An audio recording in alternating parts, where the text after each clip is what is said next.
नमस्कार दोस्तों आपको सुशांत सिंह राजपूत के बारे में चौंकाने वाला एक सच बता रहे हैं। दोस्तों, सुशांत के हाउसकीपर का चौंकाने वाला बयान सामने आया है। जी हाँ दोस्तों, सुशांत के कुक नीरज ने कहा, घर में हर सप्ताह होने वाली पार्टी में मारिजुआना लेते थे सुशांत। उनकी मौत से 3 दिन पहले मैंने बनाकर दी थी सिगरेट। सुशांत के हाउसकीपर नीरज सिंह का मुंबई पुलिस को दिया बयान मीडिया में वायरल हो रहा है। हाउसकीपर के मुताबिक सुशांत की मौत के बाद खाली मिला था मारिजुआना सिगरेट का बॉक्स। सुशांत सिंह राजपूत को लेकर उनके हाउसकीपर रहे नीरज सिंह ने हैरान करने वाला दावा किया है। नीरज की माने तो सुशांत हर सप्ताह घर में होने वाली पार्टी में मारिजुआना का नशा करते थे। हाउसकीपर ने यह दावा मुंबई पुलिस को दिए अपने बयान में किया था, जो अब मीडिया में वायरल हो रहा है। नीरज के मुताबिक सुशांत की मौत के 3 दिन पहले भी उन्होंने उनके लिए मारिजुआना की कुछ सिगरेट रोल की थी, जिनका बॉक्स उनकी मौत के बाद खाली मिला था।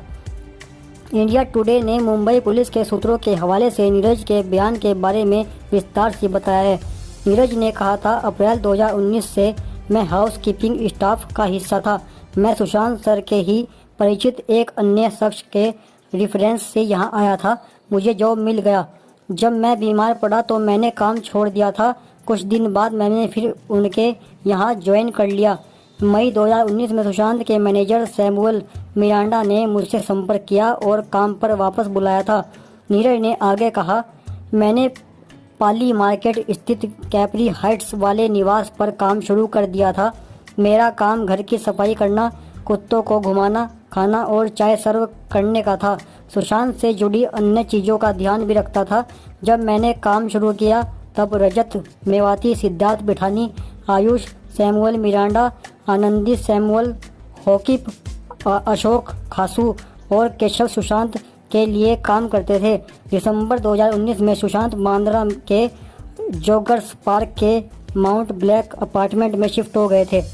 बकौल नीरज, सुशांत सर हर सप्ताह 1 या 2 बार आनंदी, रिया और आयुष के साथ घर में पार्टी करते थे। वे इस पार्टी में शराब पीते थे और मारिजुआना भी लेते थे। सैमुअल हॉकिंप सुशांत सर के लिए मारिजुआना के सिगरेट बनाता था। कभी कभी मैं इन्हें रोल किया करता था। सुशांत के सुसाइड करने से 3 दिन पहले मैंने उनके लिए सिगरेट रोल की थी और बॉक्स में रख दी थी। उनके सुसाइड के बाद मैंने देखा तो वह बॉक्स पूरी तरह से खाली था। नीरज के मुताबिक सुशांत का बेडरूम हर दिन से ही वे ही साफ करते थे। वे कहते हैं, जब हम कैपरी हाइट्स वाले घर में रहते थे तब वे अपना बेडरूम मुंबई से बाहर जाते समय लॉक करते थे और चाबी किचन में रख दिया करते थे। लेकिन माउंट ब्लैक में डोर तभी लॉक होता था जब सुशांत सर चेंज कर रहे होते थे या फिर रिया मैम अंदर होती थी। बाकी पूरे टाइम कभी भी वह लॉक नहीं होता था। यही वजह है कि मुझे यह पता नहीं था कि बेडरूम की चाबियां कहाँ थी। गौरतलब है कि 14 जून को सुशांत की मौत के समय उनका बेडरूम अंदर से लॉक था। सिद्धार्थ बिठानी ने चाबी बनाने वाले को बुलाकर ताला तोड़वाया था। दोस्तों, साथ ही आपको यही बता दें कि हाउसकीपर नीरज का एक और खुलासा हुआ। उसने कहा कि 8 जून की रात रिया मैम बहुत गुस्से में थी। उन्होंने बैग पैक करवाया और बिना डिनर किए अपने भाई के साथ चली गई। नीरज सिंह का बयान मीडिया में वायरल हो रहा है, जो उन्होंने पुलिस से पूछताछ के दौरान दिया था। वायरल व्हाट्सएप चैट के अनुसार रिया ने सुशांत का घर छोड़ते ही महेश भट्ट को मैसेज किया था। सुशांत सिंह राजपूत के हाउसकीपर रहे नीरज सिंह का एक बयान मीडिया में वायरल हो रहा है, जो उन्होंने पुलिस की पूछताछ में दिया था। नीरज ने इसमें 8 जून की कहानी सुनाई है, यही दिन जब रिया सुशांत का घर छोड़कर चली गई थी। नीरज के मुताबिक उस रात रिया इतने गुस्से में थी कि बिना डिनर किए बैग पैक कर अपने भाई के साथ रवाना हो गई थी। नीरज कहते हैं, 8 जून को केशव कुक ने सभी के लिए डिनर बनाया। हम सब सुशांत सर और रिया मैम के लिए डिनर सर्व करने की तैयारी कर रहे थे। तभी अचानक रिया मैम ने मुझे आवाज़ दी और उनका बैग पैक करने को कहा। वे बहुत गुस्से में दिख रही थी। उन्होंने मुझसे कहा कि अलमारी से उनके सारे कपड़े बैग में पैक कर दूं। बाद में वे बिना डिनर किए ही अपने भाई शौविक चक्रवर्ती के साथ चली गई। तब सुशांत सर पूरे टाइम कमरे में बैठे रहे। रिया मैम के जाने के बाद उसी रात सुशांत सर की बहन मीतू सिंह घर पर आई। नीरज ने अपने बयान में यह भी बताया कि लॉकडाउन शुरू होने के बाद रिया माउंट ब्लैक, जहां सुशांत का फ्लैट था, में शिफ्ट हो गई थी।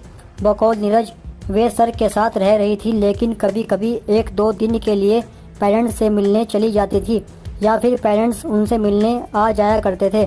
लॉकडाउन के दौरान रिया मैम और सुशांत सर सुबह उठने के बाद ब्लैक कॉफ़ी लेते थे और फिर वर्कआउट के लिए टेरेस पर चले जाते थे। लंच के बाद कभी कभी वे टेरेस में योगा और म्यूजिक इक्विपमेंट रखने को कहते थे। फिर उसके यहाँ से जाने के बाद मैं टेरेस साफ करता था, केशव डिनर बनाता था और फिर सर सोने चले जाते थे। यह उनका डेली रूटीन था। पिछले दिनों रिया चक्रवर्ती और महेश भट्ट की व्हाट्सएप चैट सामने आई, जो 8 जून को रात 7:43 पर से 8:08 के बीच की है। रिया ने सुशांत का घर छोड़ते ही भट्ट को इस बारे में इन्फॉर्म किया था। उन्होंने खुद को भट्ट के निर्देशन में बनी उनकी फिल्म जलेबी के किरदार आयशा के रूप में मेंशन किया था और लिखा था कि वे आगे बढ़ गई हैं। तब महेश भट्ट ने उन्हें पीछे मुड़कर न देखने की सलाह दी थी। दोनों के बीच हुई बातचीत कुछ इस तरह थी। रिया चक्रवर्ती ने कहा, भारी दिल और राहत की भावना के साथ आयशा आगे बढ़ गई है सर। हमारा आखिरी कॉल जगाने वाला कॉल था। आप मेरे एंजल हैं। आप तब भी थे और आज भी हैं। महेश भट्ट ने कहा, पीछे मुड़कर मत देखना, इसे संभव बनाओ जो कि ज़रूरी है। आपके पिता को मेरा प्यार, उन्हें बहुत खुशी होगी। फिर रिया चक्रवर्ती ने कहा, कुछ साहस मिला सर, और आपने उस दिन फ़ोन पर मेरे पिता के बारे में जो कहा उसने मुझे स्ट्रॉन्ग होने के लिए प्रेरित किया। हमेशा खास होने के लिए उन्होंने आपको प्यार और शुक्रिया भेजा है। महेश भट्ट ने कहा, तुम मेरी बच्ची हो, मैं हल्का महसूस कर रहा हूँ। रिया चक्रवर्ती ने कहा, आज शब्द नहीं सर, दिल भरा हुआ है, लेकिन आपके लिए जो फीलिंग होती है वह सबसे अच्छी होती है। महेश भट्ट ने कहा, बहादुर होने के लिए शुक्रिया। रिया चक्रवर्ती ने कहा, किस्मत का शुक्रिया जो उसने मुझे आपसे मिला दिया। आप सही हैं, हमारे रास्ते इस दिन के लिए ही मिले थे, सिर्फ एक फिल्म के लिए ही नहीं, बल्कि कुछ बहुत अलग है। आपके कहा एक एक शब्द मेरे दिमाग में गूंजता है और आपके असीमित प्यार का गहरा प्रभाव महसूस होता है। फिर महेश भट्ट ने कहा, हा, अगर मैं काम न आ सका तो मेरे होने का कोई मतलब नहीं है। फिर रिया चक्रवर्ती ने कहा, आपने मुझे फिर आज़ाद कर दिया। भगवान की तरफ एक ही ज़िंदगी में दूसरी बार संभवतः पहली बार के तौर पर वे उनकी फिल्म जलेबी की बात कर रही हैं। महेश भट्ट ने कहा, रेस्ट। फिर रिया चक्रवर्ती बोली, हाँ शांति। फिर महेश भट्ट ने कहा, हैप्पी बर्थडे। शायद महेश भट्ट इसे रिया का पुनर्जन्म मान रहे थे। रिया चक्रवर्ती ने कहा, हाँ, मैं स्माइल कर रही हूँ। I love you my best man. आपको प्राउड फील कराऊंगी। महेश भट्ट ने कहा, तुमने पहले ही प्राउड महसूस करा दिया। वाकई तुमने जो किया उसके लिए गट्स चाहिए, पीछे मत मुड़ना। 8 जून को लेकर सुशांत के परिवार और रिया की ओर से अलग अलग कहानी सामने आ चुकी है। सुशांत की बहन मीतू की माने तो रिया ने उन्हें फ़ोन करके फ्लैट पर बुलाया था और कहा था कि सुशांत से उनका झगड़ा हुआ है। जब मीतू वहां पहुंची तो रिया जा चुकी थी। सुशांत ने भी दोनों के झगड़े के बारे में बताया था। मीतू के मुताबिक वे सुशांत के साथ उनकी मौत से 2 दिन पहले 12 जून तक रुकी थी, लेकिन फिर उन्हें लौटना पड़ा था क्योंकि उनके बच्चे छोटे हैं। रिया की ओर से जो कहानी आई वह बिल्कुल उलट है। उन्होंने अपने वकील सतीश मान शिंदे के जरिए दावा किया था कि मौत से पहले सुशांत बहुत परेशान थे। वे लगातार रो रहे थे और अपने परिवार को साथ रहने के लिए बुला रहे थे। 8 जून को जब उनकी बड़ी बहन मीतू साथ आकर रहने के लिए तैयार हो गई तो अभिनेता ने रिया को उनके घर भेज दिया था। तो दोस्तों, कैसी लगी आपको ये जानकारी? उम्मीद करता हूँ ये जानकारी आपको पसंद आई होगी। कृपया हमारे चैनल को सब्सक्राइब करें, साथ में घंटी वाले आइकन को भी दबा लें ताकि इस तरह की जानकारी आपको आगे ही मिलती रहे। नमस्कार दोस्तों, आपका दिन शुभ हो।